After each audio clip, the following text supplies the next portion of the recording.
The blushes. Thank you. I got a new brush. I got the bigger brush. The bigger blush brush. I saw all your brushes. I want to be like that. You did? I'll never be like that. You can be, now that I've joined TikTok shop. Oh my gosh. And know how to use them all. That's, yes. Yeah. The brush tray. Gosh. And know how to use them all. That's, yes. Yeah. The brush tray. Gosh. And know how to use them all. That's, yes. Yeah. The brush tray.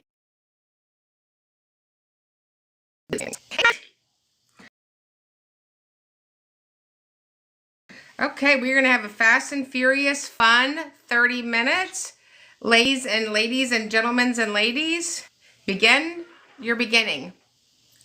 Begin your beginning. All right.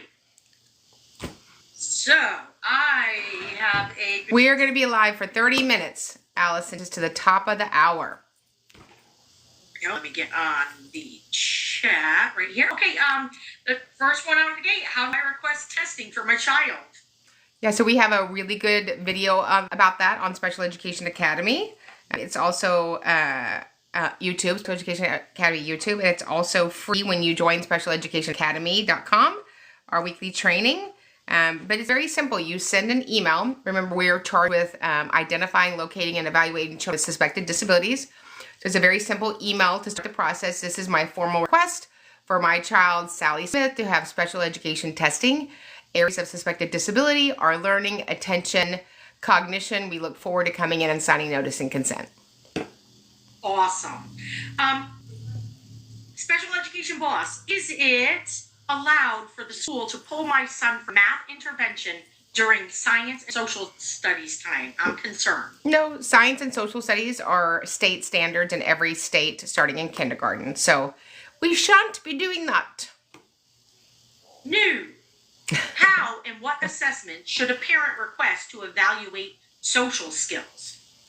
So it depends on how the deficit shows up, but certainly that's in the psychological, emotional, behavioral piece. And so you want to make sure that they test for executive functioning. You might want to also look in speech and language to see if there's a deficit in pragmatic communication. Fantastic. Who do I send my request to have my child evaluated? You would want to send it to the person who's in charge of your school. That is the principal. If you know the diagnostician, do that. Excellent. One-on-one para-educators in my school get moved around depending on who is in higher need without the parent's knowledge. Is that appropriate? It's not only not appropriate, it's illegal, it's bad manners. And what you were doing is you're actually putting your educators in risk of violating the components of their certification. So we literally get emails all day long, every day. We love teachers. We love paraprofessionals. We love everybody in the school system.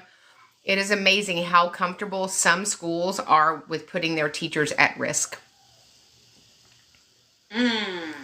Is public school or private school better for my kiddo on the spectrum?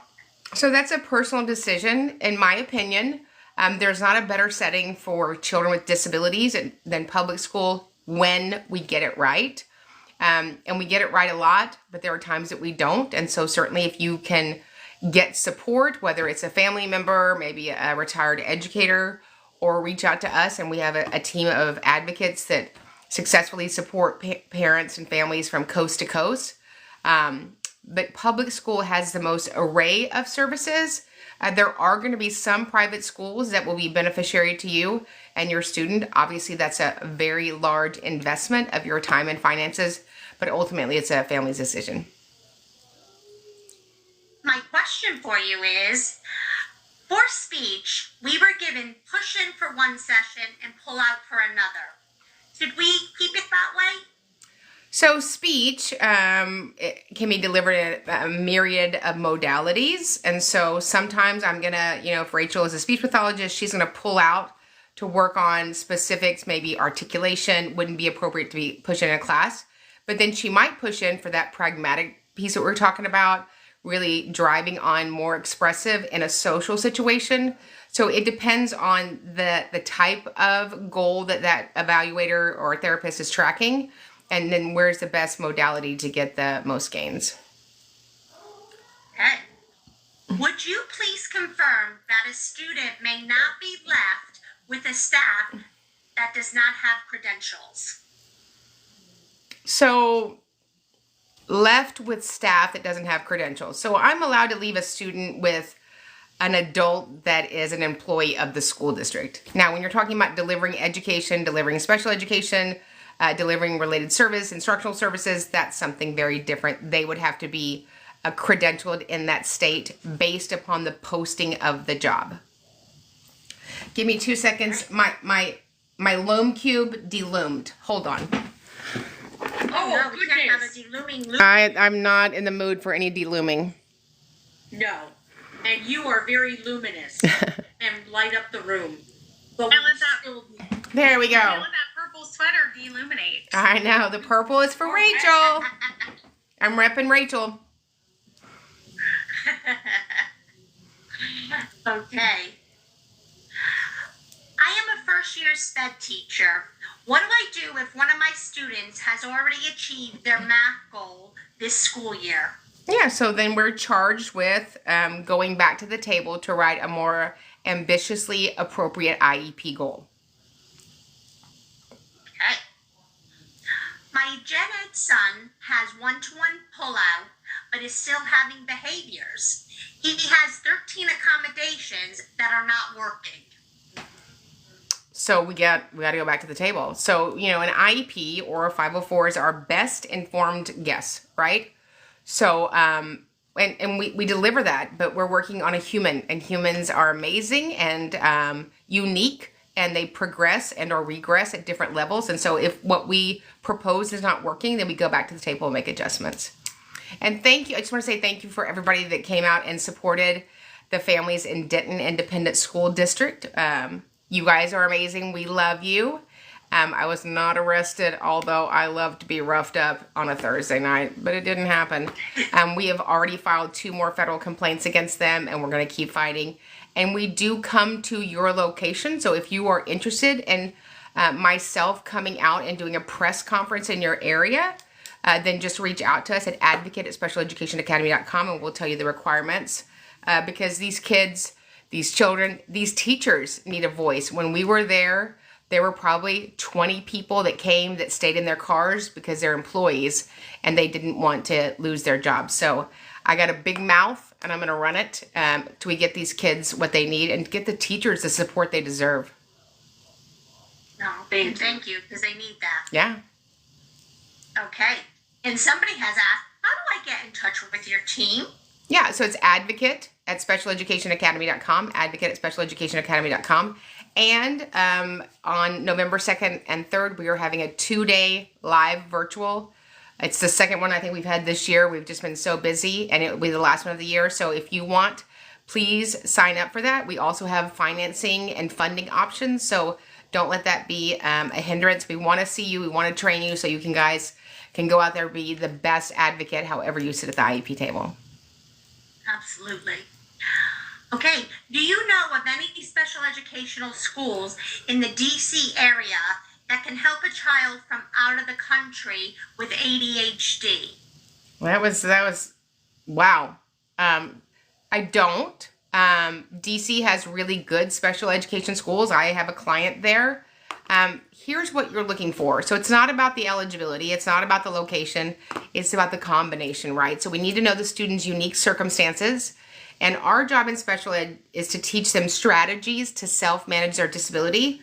So you might be in the wealthiest area, the most economically challenged area, a private school, a church school, a co-op, and find the exact fit for yourself. So I would go on and look at maybe other parents in the Washington, D.C. area, Alexandria, Virginia, and ask other parents because their experience is what you're going to learn from. You know, when you move somewhere, the realtor that's selling you a house or helping you locate there is not even allowed legally to tell you if they have information about the school system. So remember, when you go to a school district, wherever you are, and it's rated or ranked, they're ranking general ed students based upon how they took the state test. And we all know what I think of that. So ask other moms and dads and grandparents and foster parents. But remember, your situation is going to be unique because your cherub is unique. Okay. My nephew was in Gen Ed with PE and art only. Are either one of those teachers required in the ARD? No, and ARD is admission review and dismissal. So we want the general ed teacher in the IEP meeting, the ARD meeting, that has the most knowledge of the child and has the most ability to give you information about how we can quickly get that child to a general ed setting when it's appropriate. So have I had the ARD teacher show up? Absolutely. They may not have the most information to add to the conversation, but they're certainly allowed. Oh, that's little Paige just cleared. That's my perfect daughter. Hey, Paigey. Hi. Y'all give Paige some love. Absolutely. Look at all those hearts there for her. Aw, look at that. Okay. How common should IEPs and 504s be? For example, how many students should qualify in a typical student sample? So good news. I don't know if you've ever been around children. They're not typical. So nationally, 12.9% of the population have an IEP. In Texas, it's an embarrassing 9%. If you polled pediatricians, they would say it's 25%. If you polled the Learning Disability Association of America, they would say it's 25% because we under-identify. So, I think that we miss ADHD inattentive. I think we miss SLD all day long. There needs to be no shame around it. If you need support, you need support, right? I'm sitting in a chair. I could be standing up. It supports me. I'm wearing glasses. It's a support. So we need to take away the dirty word that is an IEP or 504. It's just a little more support that the student needs above the general ed teacher. Okay. My daughter has sensory ED. She's not eating lunch. Do we need to get an accommodation plan for her? So when you say she's not eating lunch, she won't eat lunch. She needs somebody to feed her. That's a little bit more complex. And again, an accommodation is something that the school has to provide, but they can't make it happen, right? So if I had a kiddo that had an accommodation to remind them to put their glasses back on, right? We can't make that child do that. And we're certainly not going to force feed a child, but there are ways that we can work out a plan to introduce food, find foods that were more successful, find a time that the child is more successful, maybe if it's eating smaller amounts in more incremental times. Okay. What are some good ways to write down parent concerns before a meeting and goals? So, the good way to do that would be to pick up this thing called a telephone and call the parents and say, hey, I am Karen Cunningham. I'm your IEP facilitator. We're so excited about your annual IEP meeting for Billy. Wanted to know if there's anything going on at home that we should know about, any changes, any medicine changes, any emotional needs, how's he doing academically, any functional needs, what can we do to support you? And that happens so rare, which is why parents feel lost and out of place in an IEP meeting because they feel like they're the visitor when really it's their child and they're the expert. Take a few minutes and call ahead of time. I was to be at an IEP meeting this morning at 8:30 in the morning, and the school sent the documents at 4:30 p.m. And they said, you know what? We'd really like your input. You know what I said? I won't tell you what I said. I don't believe you.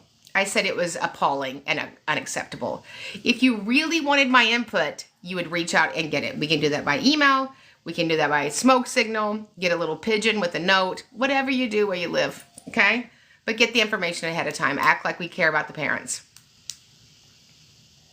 I identify with this one. I was once a struggling teacher, and she wants to know what options are there when a school has no special education co-teachers, so no students are getting any of their services and accommodations. When you say what are the options, here's what I know, love.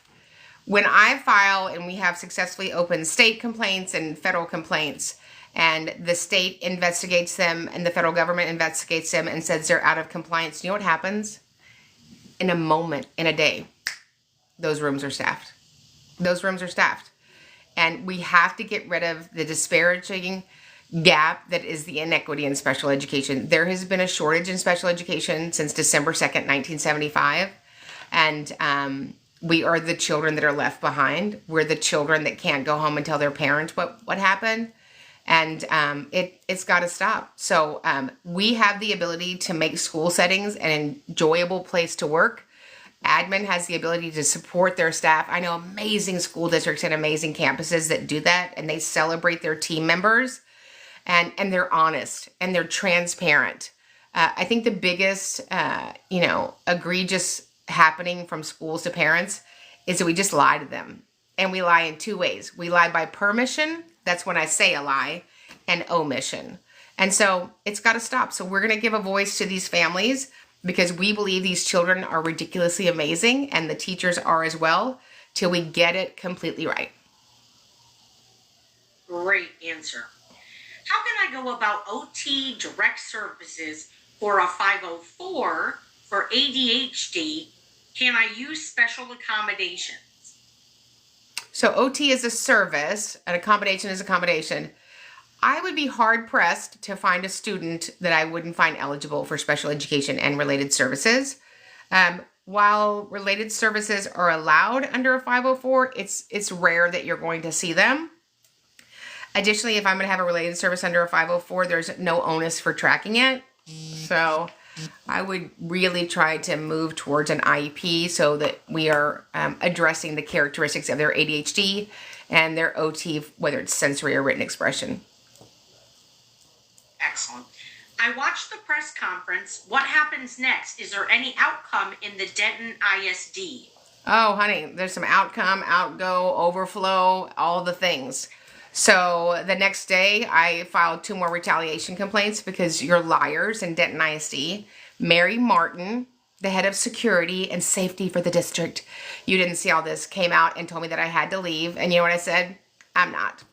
And then some guy said it's part of the Texas Education Code 11. Liar. If you're going to do that in public, what do you think happens to parents in Denton ISD during an IEP meeting? And so Mary Martin stood with her hands crossed, very, very mad that I wouldn't go away, with 4 police officers. The police chief of Denton had to stand there for puffy pants because she was mad. You don't run me. You don't run these children. You don't run the federal government. And, Denton ISD is already in big trouble for a number of things. They just settled a complaint in April for the high number of inappropriate restraints for children with disabilities. We are getting information now that they were found complicit for the attorney in their district allegedly telling people to fraudulently complete documents. So I have no problem giving a voice to something because these children, these families need a voice. And if you don't belong in education, you need to get on down the road. But we'll go back to Denton ISD when these other cases are opened, and then we have more state complaints opening because they have a very bad leadership problem. And until we get the stinky leaders out, it's not going to be any different for the kids or the parents or the staff members. True.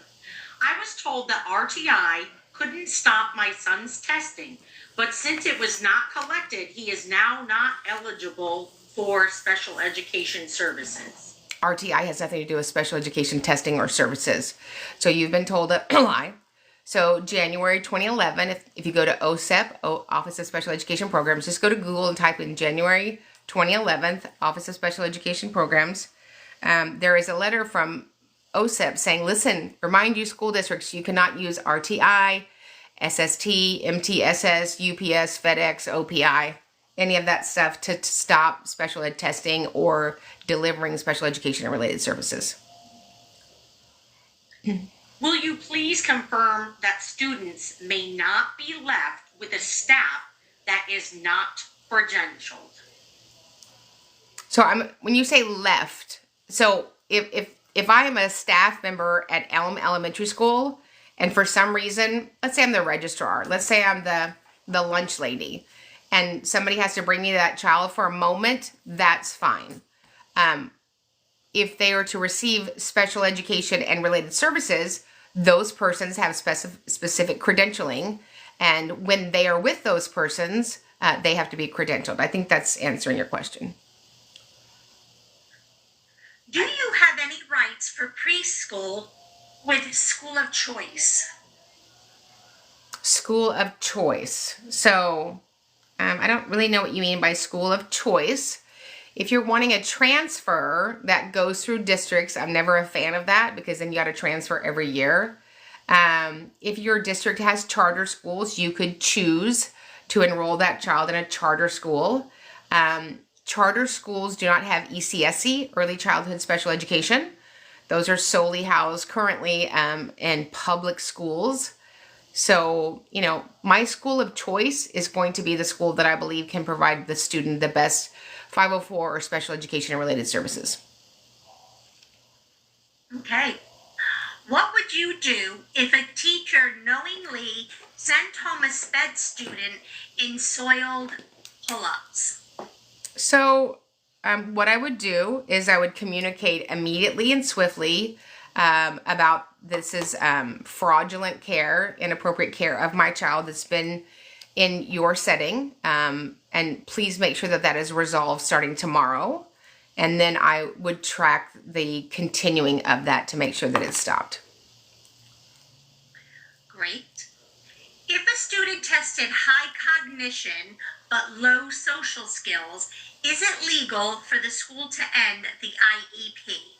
No. So our job is to identify the need. So it's not unusual for a child to test high cognitively and be low in social skills, right? I always say people are like a pie. This is a very big generality, right? A third language, a third social emotional, and a third cognition.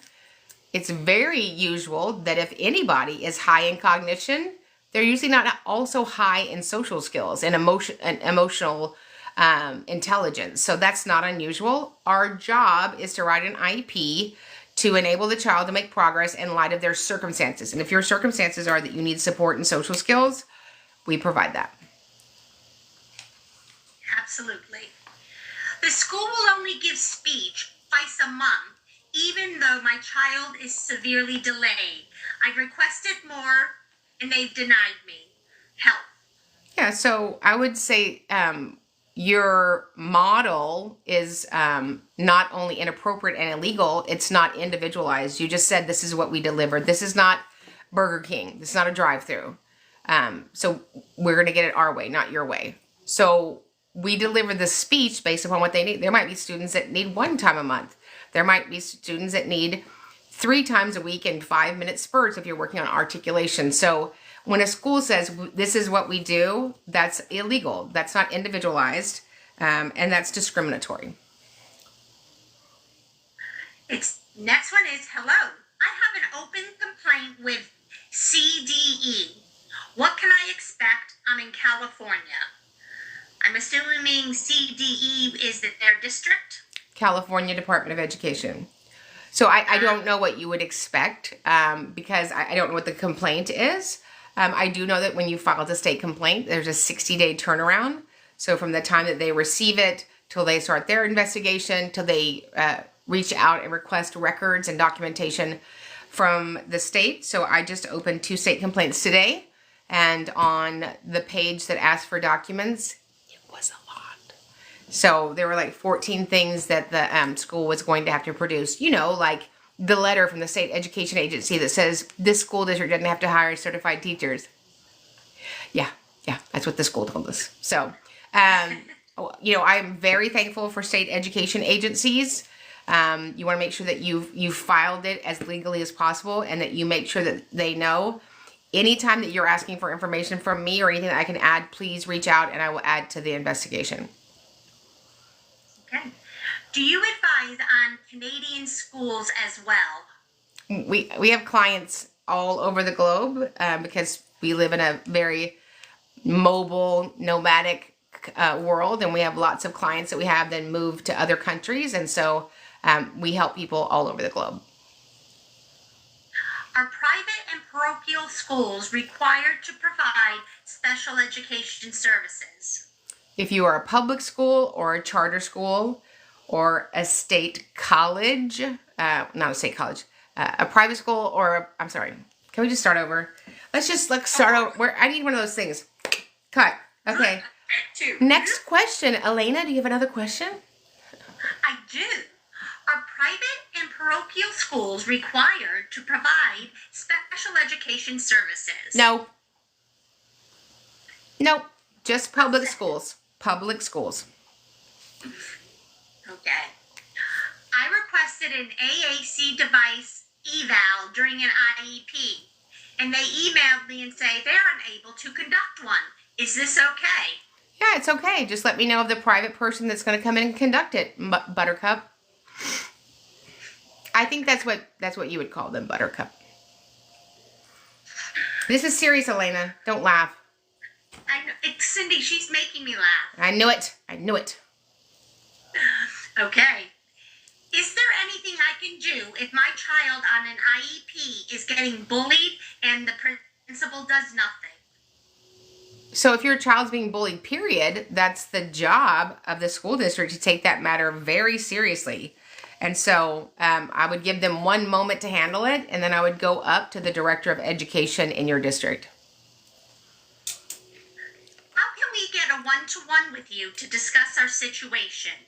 Yeah, so if you go to Special Education Academy training and go all the way to the bottom, you can purchase hourly one-on-one coaching with me. Okay. No. A sub was fired on the spot today. I think it was a typo, and I can't read what it says. So sorry. Let me start again. Sub was fired on the spot today. However, do we have parents have any recourse? Who was fired? What?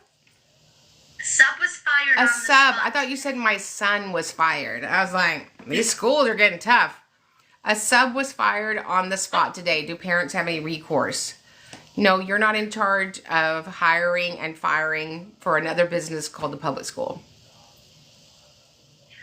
Should a campus inclusion teacher be responsible for inclusion time for self-contained students?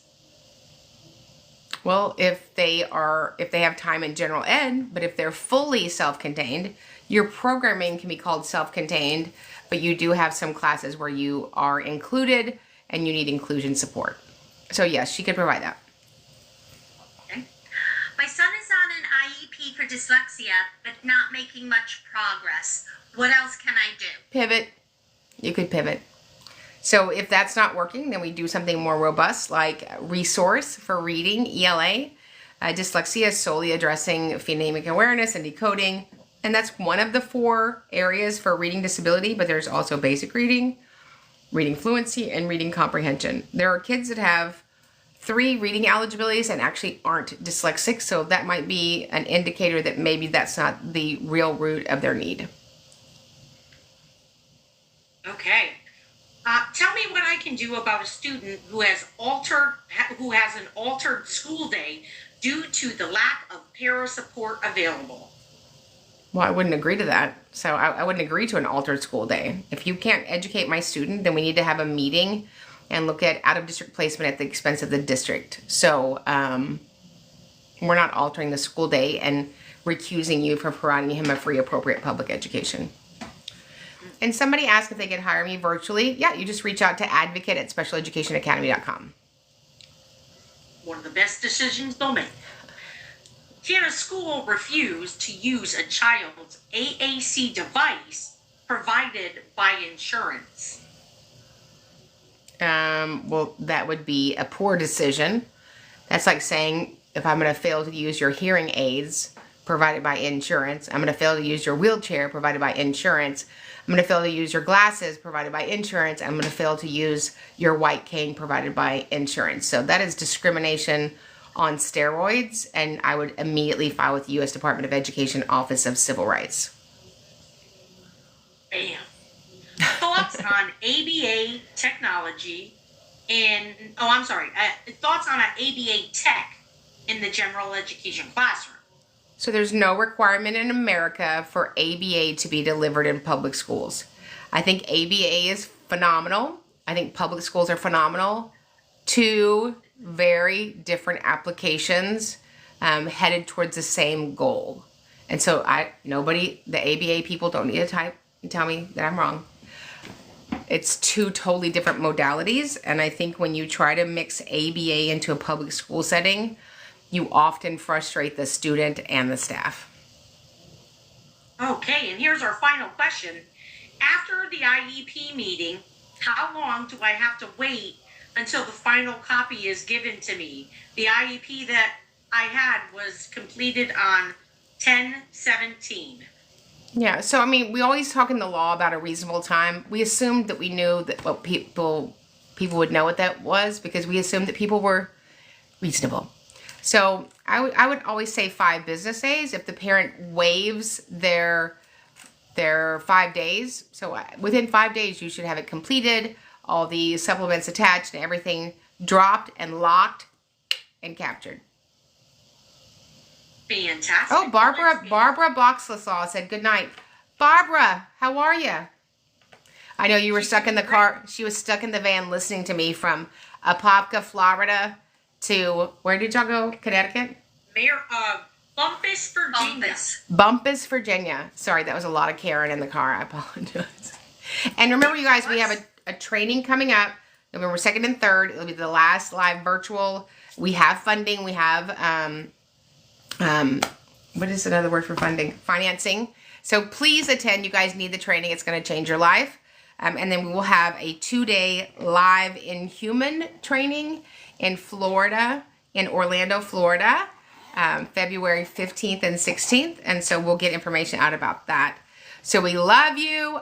We are moving tonight's academy to Sunday at 11 a.m. We have had something that come up, but we love you. Remember, when you get it right for the child, we get it right for everybody. If you need anything at all, reach out to us at advocate@specialeducationacademy.com. We'll see you guys in the next training.